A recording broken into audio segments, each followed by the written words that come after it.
안녕하세요. 반려동물 외과 간호 맡게 된 천정환 교수입니다.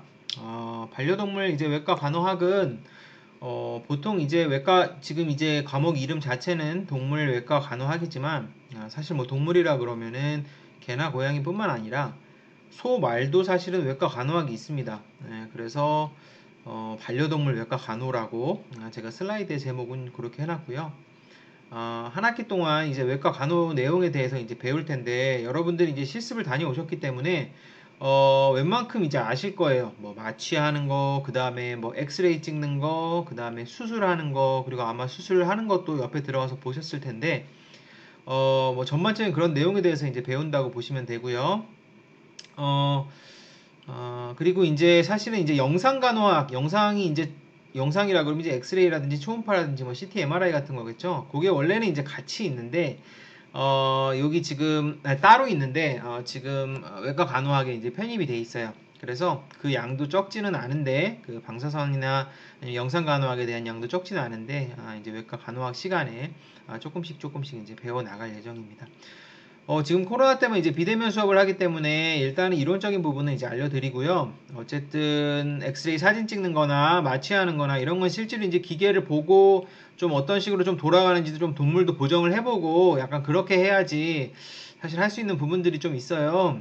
이제 그렇기 때문에 나중에 이제 실습을 하게 되면은 이제 대면 수업이 가능한 실습을 하게 되면은 그런 부분에 대해서 이제 같이 해볼 거고요. 일단은 좀 이론적으로 좀 배울 수 있는 부분에 대해서 제가 쭉 정리를 해드리고 여러분들이 실제로 이제 동물병원 가서 이제 좀 마주칠 수 있는 그런 뭐 다양한 상황들이 있을 텐데 그런 거에 대해서도 좋은 팁들이 있으면 알려드리도록 하겠습니다. 동물병원 실무 때 한번 만났기 때문에 따로 인사는 생략하고요. 제 소개나 수업에 들어가도록 할게요.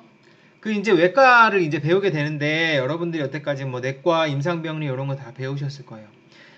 외과는 사실은 한국에서는 외과라 부르지 미국에서는 미국이든 어디든 이 외과라는 과목 이름 자체는 서저리입니다. 서저리가 수술이란 뜻이죠.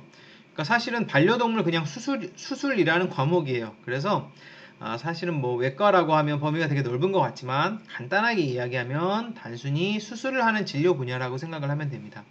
대신에 수술을 할 때 보셨겠지만 뭐 그냥 대충 앉아가지고 이제 수술 들어갑시다 해서 들어가는 게 아니에요. 수술 전에 동물 뭐 전처치 같은 것도 하고요. 동물 입원도 시키고요. 그 다음 수술할 때 마취하고 또 뭐 손도 깨끗이 씻고 옷도 뭐 되게 복잡하게 입죠.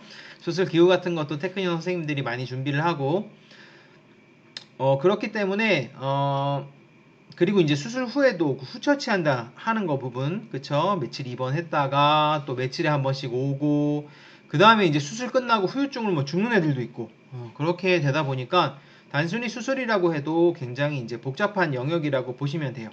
수술도 단순히 뭐 정형 같이 복잡한 수술도 있고, 그 다음에 보통 이제 소프트 서저리, 소프트 티슈 서저리라 그래서 연부 조직 수술이라 그러죠. 그래서 위장이라든지 아니면은 뭐 피부라든지 요런 데 수술하는 부분도 있고, 뭐 종양이 있다든지 암이 있다든지 잠깐 들어와서 그래서 어디까지 얘기했죠? 그래서 이제 수술 전후에 이제 모든 과정을 이제 다 배우게 됩니다. 그래서 그리고 사실은 이제 치과 같은 영역도 외과에 속해요. 외과에 속하고 뭐 이빨 뽑는다든지 전부 마취하고 하죠. 그 다음에 기본적으로 꼭 수술을 하지 않더라도 어디를 이제 다쳐가지고 붕대를 감는다든지 아니면은 그냥 그 밖에 이제 어떤 처치 같은 거 하는 거, 그쵸? 어떤 어디 심하게 까진다든지 심하게 상처가 나서 그럼 뭐 기본적으로 뭐 드레싱하고 그런 게 있을 거 아니에요? 뭐 연고 바르고 드레싱하고 그런 것도 전부 외과 영역입니다. 그래서 기본적으로는 수술에 대한 이제 진료 분야라고 보시면 되고 좁은 영역에서는 넓은 영역에서는 수술 전후의 모든 과정 마취라든지 수술하기 전에 검사하는 부분 그리고 수술 후 처치까지 전부 포함하는 부분이라고 생각을 하시면 돼요.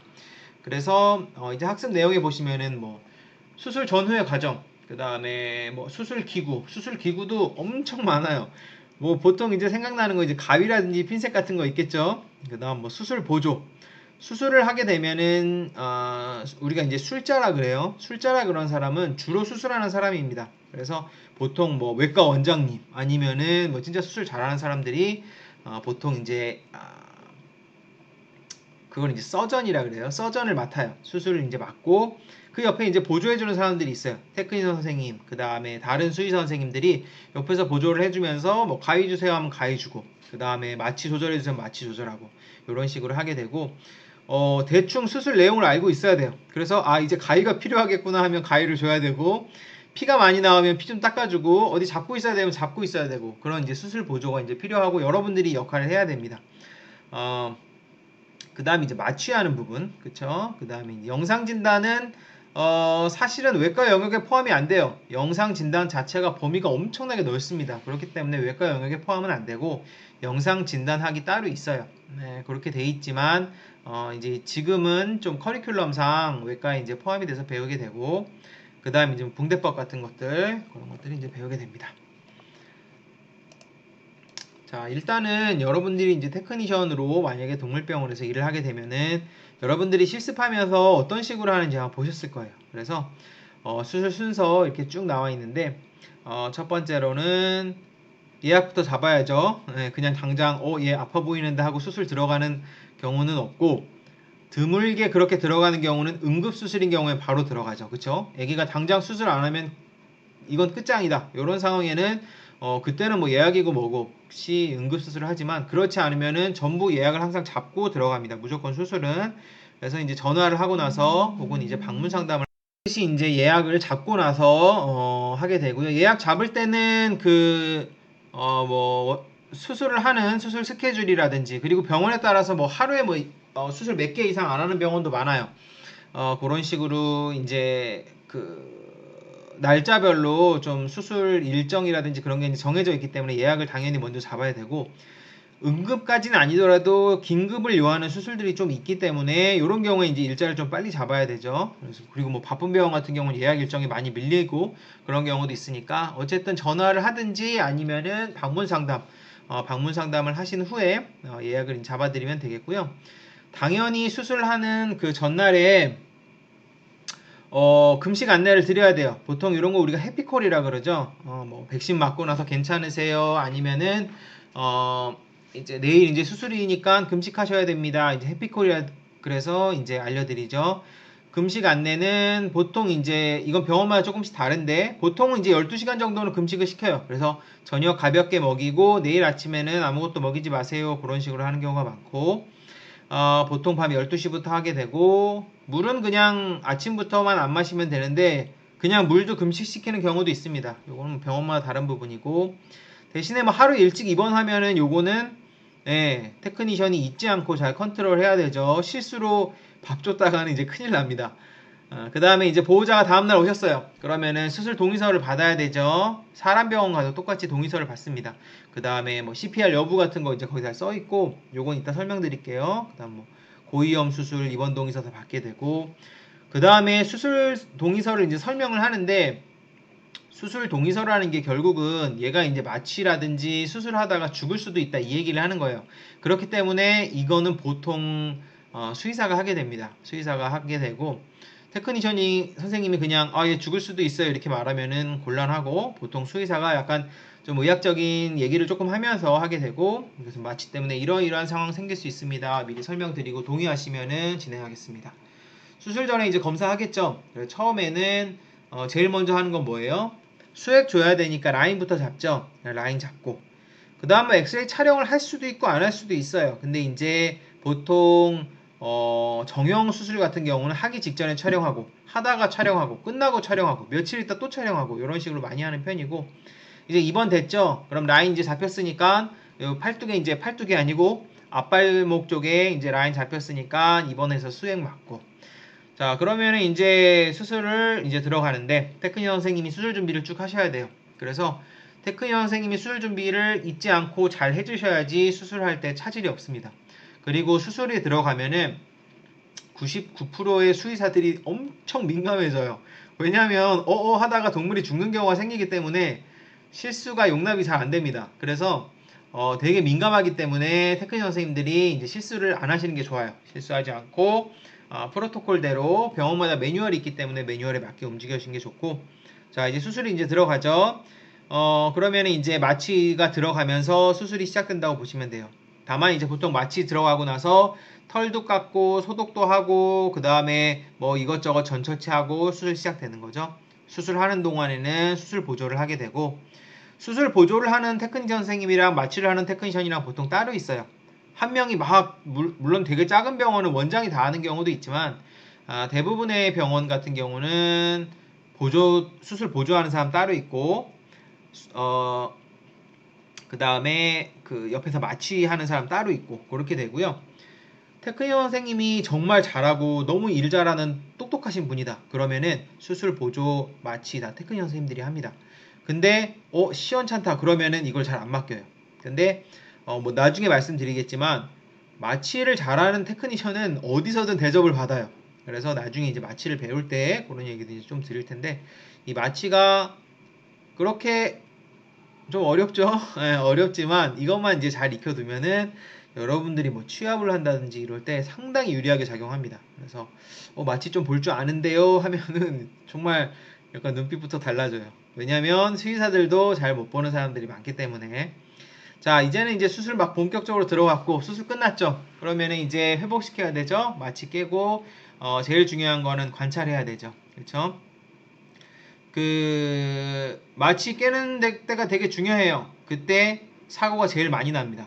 여러분 혹시 기억하실지 모르겠는데 광주에서 한 동물병원에서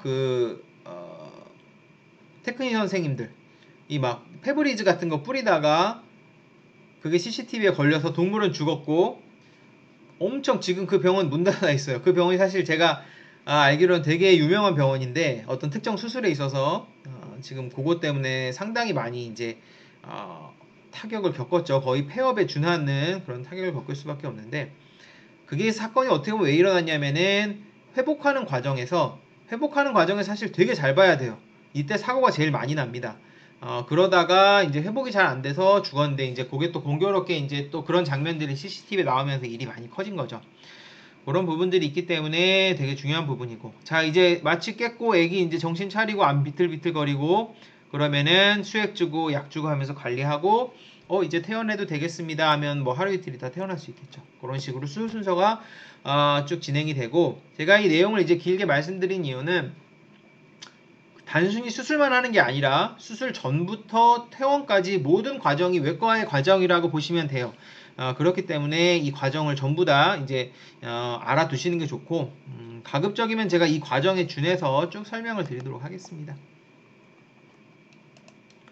자, 수술 전 및 수술 후 입원 환자 간호. 자, 이제 어떻게 보면 이제 전화, 전날 안내 이런 거는 동물병원 실무 이제 그 수업 들으면서, 그리고 여러분들이 뭐 앞에서 내과라든지 이런 거 배우면서 많이 배우셨을 거예요. 뭐 수술 동의서도 받고 이런 부분도 그렇고, 다만 이제 수술 동의서는 또 나오는데, 자, 수술 전, 수술 후 입원 환자 간호에 대해 설명을 드리면은 아까 말씀드렸듯이 일단 해피콜 해야 되죠.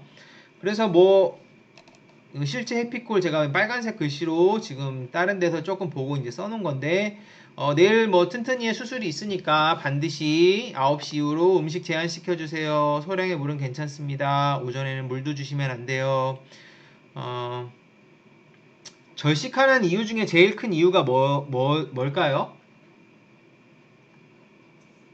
이유 중에서 가장 큰 이유는 나중에 구토를 하게 되는 경우가 있습니다. 마취약을 먹으면은, 아니 뭐 마취약 먹을 수도 있고 주사를 맞게 되면은 토해요.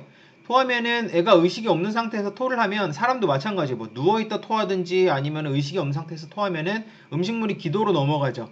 기도로 넘어가면 사망할 수도 있고 막혀서, 아니면 폐 쪽으로 넘어가면서 폐렴을 일으켜요. 그러면은 일이 커지죠. 예, 그렇기 때문에 그런 것 때문에 절식하는 원인이 가장 큽니다.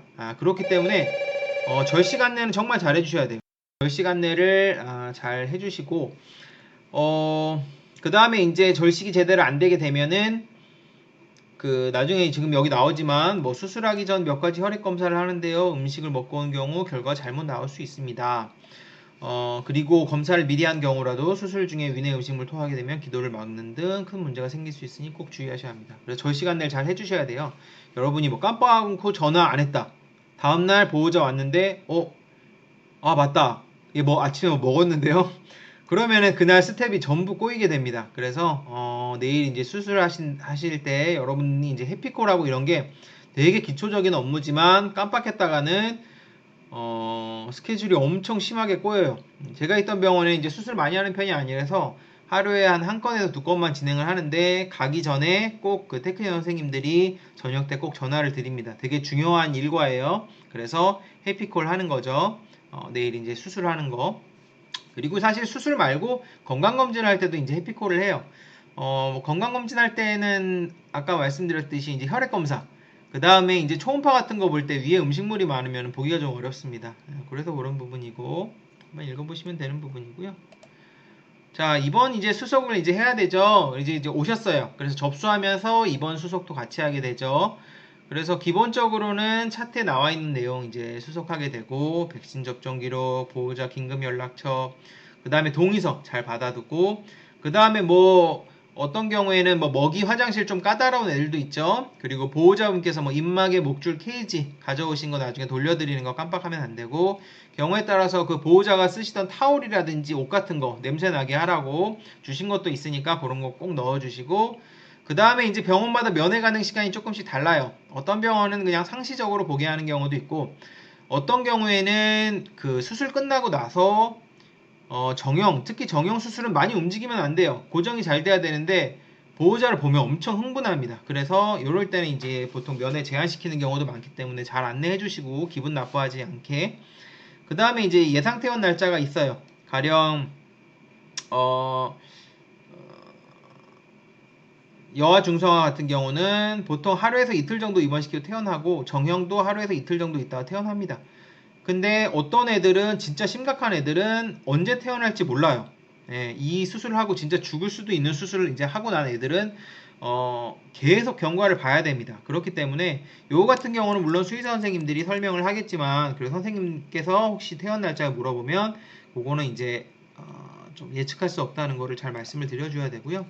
자, 이게 이제 수술 동의서인데 제가 이제 쓰던 병원에서 그냥 그 양식을 제가 조금 갖고 왔어요. 찍어가지고 보시면은 뭐 이거 동의서를 받는 이유는 법적인 문제 때문이죠. 그래서 하다가 마취라든지 뭐든지 항상 사고가 날 수 있어요. 사고가 날 수 있기 때문에 그거에 대해서 우리한테 책임을 물으시면 안 됩니다 하고 동의서를 받는 겁니다. 받게 되고, 그래서 뭐 민형사상의 소송 제기 또는 이의를 제기하지 않을 것을 자필 서명 날인으로 서약하며 수술을 요청합니다는 직접 쓰세요. 뭐 이런 식으로.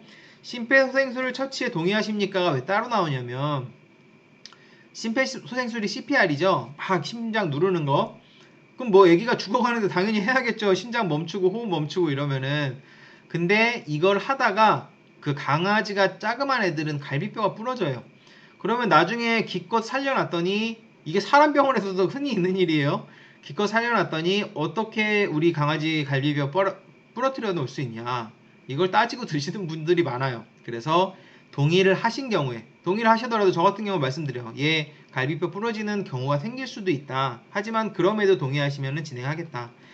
물론 이런 일까지는 벌어지지 않는 것이 가장 좋고, 물론 이거는 그냥 병원마다 달라요. 저희 병원 이제 그랬다는 거고. 보시면은 뭐 검사 결과 및 수술 중 나타날 수 있는 뭐 세부사항, 너무 사납거나 예민하면은 검사 진행되지 못할 수 있어요. 그 다음에 뭐 검사 결과에 따라 질환이 발견될 경우 수술 진행할 수 없는 경우가 있어요. 술정 검사 하죠. 엑스레이랑 혈액 검사를 하게 되는데 어떤 수치 같은 게 높거나 그러면 검사 못하죠. 수술 못하죠. 그 다음에 뭐 부작용이라든지 후유증이라든지 생길 수 있다는 거 다 설명을 드리게 됩니다. 이렇게 하고 사망의 가능성이 있다는 것을 동의한다.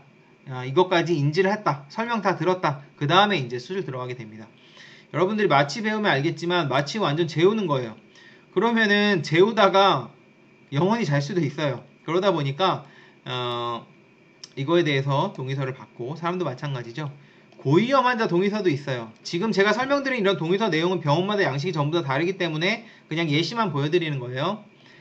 보시면 고위험 환자 수술 동의서. 얘는 진짜 죽을 수도 있다. 위험한 수술이다. 보세요. 특히 이 환자는 마취 중 사망 가능성이 큼을 미리 동물병원으로부터 고지받았으며 그럼에도 불구하고 마취 및 수술을 하는데 동의합니다. 이런 식으로 이런 거 있으니까 병원에 맞는 그 동의서를 꼭 받고 애기가 혹시 뭐 헐떡헐떡거린다 애기 상태 안 좋다 그러면 이거 고위험 환자 동의서도 받을까요? 라는 걸 꼭 물어보셔야 될 거예요. 자 이제 들어왔고 이제 입원을 하게 되죠. 보통 수술 바로 들어가지 않고 하루 정도 입원시키는 경우도 있고 아니면 오전에 그냥 살짝 입원시켜 놓고 오후에 들어가는 경우도 있어요. 근데 보통 이제 오전에 라인 잡아 놓고 수액을 조금 맞추고 이제 들어가는 경우가 많습니다. 입원장은 뭐 많이 보셨죠? 대형 입원장, 소형 입원장, ICU, 산소 케이지 등 많이 있고 패드 및 깔개 끼우고 그 다음 뭐 고양이는 모래, 강아지 패드하고 먹이와 물 아까 말씀드렸듯이 먹이나 물을 주면은 큰일 나는 경우가 생겨요. 그래서 물도 아침부터 제한하잖아요.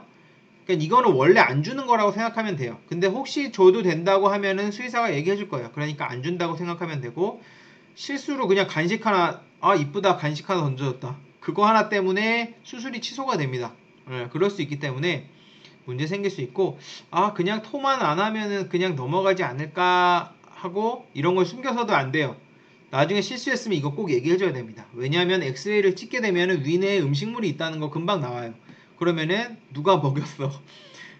그 범인을 찾아낼 수도 있어요. 그렇기 때문에 이렇게 큰 이건 진짜 목숨이 왔다 갔다 하는 그 수술을 하다가 부분이 생길 수도 있기 때문에 이런 거는 당연히 여러분들이 혹시 테크니션 하다 이런 큰 실수를 하게 되면은 그거는 주저없이 얘기를 해야 됩니다.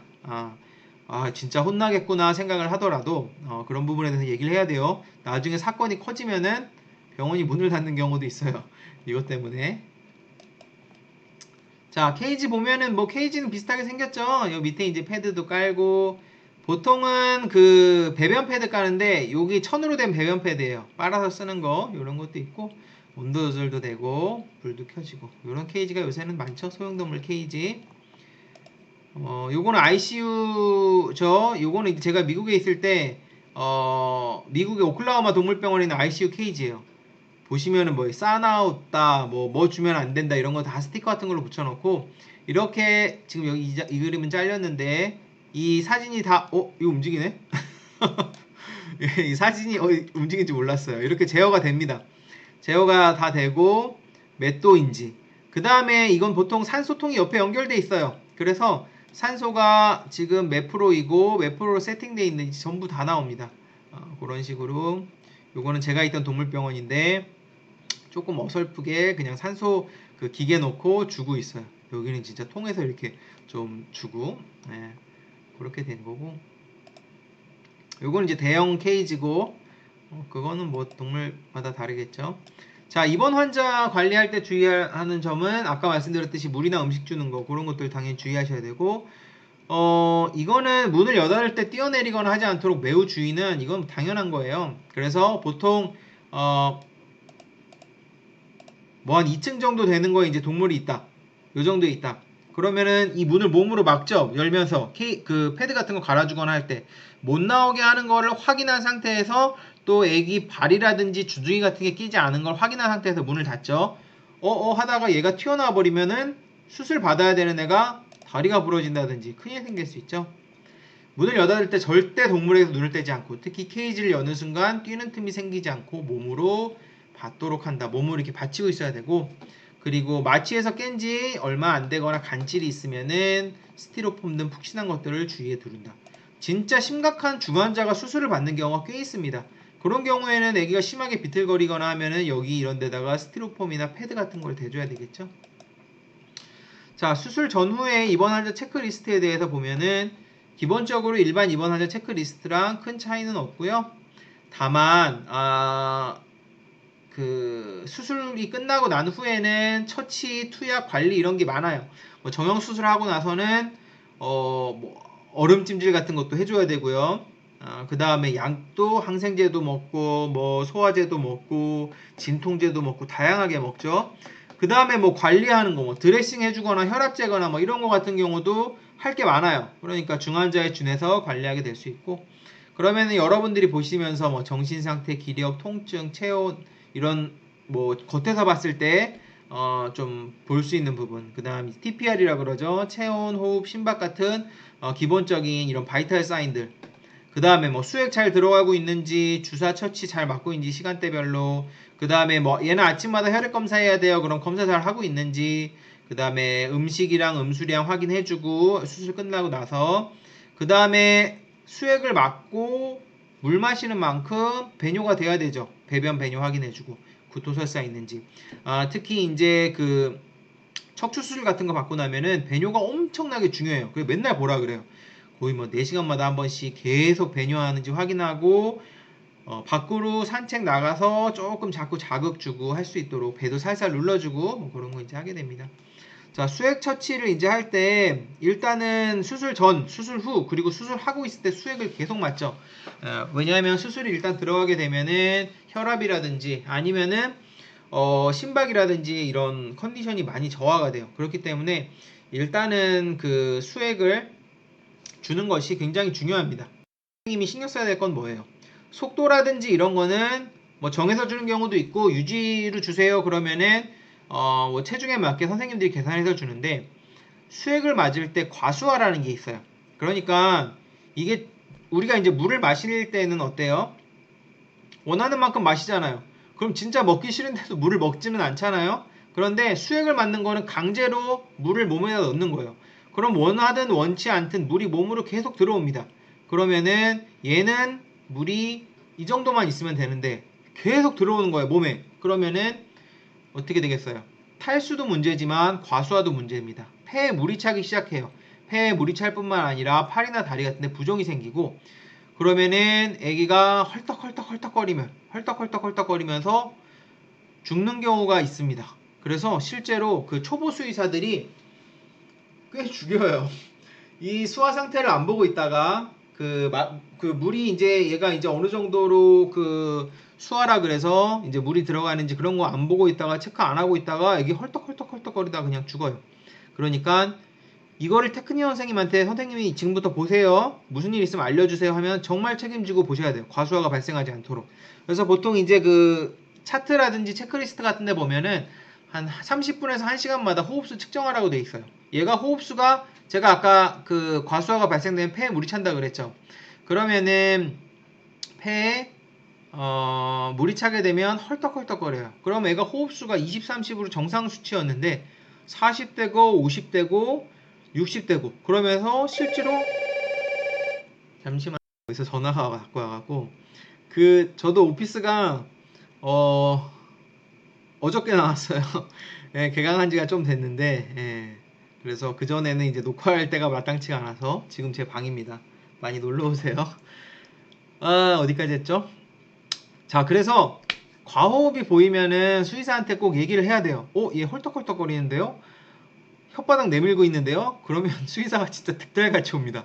그때는 수액을 줄이든지 아니면은 어떤 조치를 취하지 않으면은 진짜 하다가 죽어요.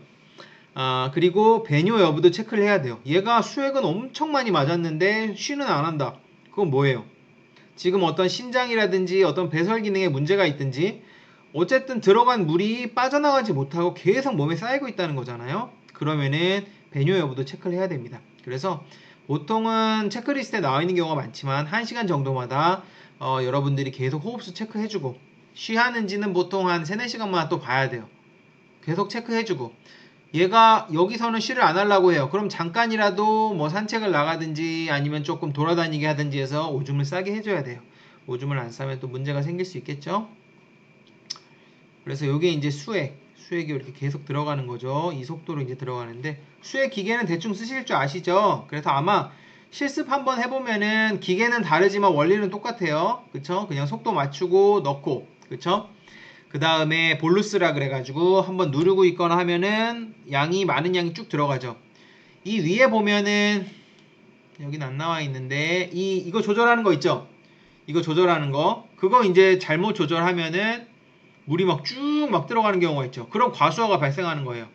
그런 걸 방지하기 위해서 기기가 있지만 여러분들이 나중에 진짜 작은 동물병원 가시면은 이런 것도 다 가격이 비싸다 보니까 그 드랍을 하는 데가 있어요. 그냥 수동으로 하는 거예요. 한마디로 그냥 방울수를 계산해 갖고 하는데 수액 이렇게 바꾸다가 깜빡하고 이거 열어놓고 갔다. 그럼 물이 그냥 쭉 들어가면서 과수화가 발생돼서 동물이 사망하는 경우가 있습니다. 그렇기 때문에 혹시라도 작은 병원에서 이런 기계가 없이 만약에 하게 되면은 굉장히 주의해 주셔야 되고요. 그래서 이제 보통 기록지에 보통 나오죠. 이거는 제가 이제 미국에 있을 때 쓰던 기록지인데 무슨 요거 이제 형광펜은 얘 체크해 주세요 하고 수의사가 이제 쓰고 가면은 요거에 맞게 지금 아침 9시, 10시, 1시간마다 지금 뭐 호흡수 측정하고 약은 몇 시간마다 주고 그럼 여러분들이 이제 그 주사제 같은 거는 투약할 수는 없겠지만 입으로 주는 건 여러분들이 줘야 되죠. 그쵸? 그런 것들 이제 여러분들이 하게 되고 보세요. 수액 속도는 놈R이라는 그 수액이 있어요. 그래서 보통은 그 하트만이라 부르는 이거를 시간당 90으로 주세요. 그러면 보시면은 시간대별로 들어간 수액량을 일일이 다 계산을 합니다. 진짜 90 들어갔는지. 보시면 기계에 90이라 써 있잖아요. 그런데도 이걸 다 일일이 확인해요. 왜? 과수화가 생기면 큰일 나기 때문에 사망할 수 있기 때문에 그렇게 되고 그 다음에 지금 뭐 음식 푸드 뭐 먹는지 그 다음에 IV 라인 연결 잘 돼 있는지 구토했나요? 쉬했나요? 설사하나요? 이런 것들 다 시간마다 체크하게 돼 있죠. 그리고 뭐 보면은 뭐 아이스 인시전 그래서 뭐 아이스로 그 절개 부위 4시간마다 체크해 주세요. 그럼 여기 뭐 11시에 하고 형광펜이 11시에 돼 있죠? 4시간 있다 3시에 하고 이런 식으로 또 하게 돼 있어요. 이 기록지는 병원마다 달라요. 대신에 조금 큰 병원들은 이게 시스템이 잘 돼 있어요. 제가 있던 병원은 이제 크지 않다 보니까 이런 식으로 기록지를 만들지 않고 그냥 칠판에 만들어서 했는데 사실은 기록지를 만들어서 해야 되고 여러분이 수의사가 이걸 칠해놓고 딱 가면은 정말 이 기록지에 맞게 시간대별로 잘 동물을 보고 있어야 돼요. 그래서 혹시라도 과수화라든지 이런 게 생기면은 바로 사망으로 이어질 수도 있습니다. 뭐 치료 및 투약하는 부분, 주사, 약물, 마사지. 그 다음 보면은 뭐 투여 시간, 투여량, 투여 경로 이런 거 이제 다 따져서 해야 되는데 아까 말씀드렸듯이 뭐 피하라든지 정맥 주사는 여러분들이 이제 당장은 놓기가 어렵기 때문에 아마 경구 투여만 될 거예요. 입으로 주는 거. 그래서 뭐 아침 10시에 오전 내복약 경구 투여해야 된다. 인지한 구약 줘야 되고.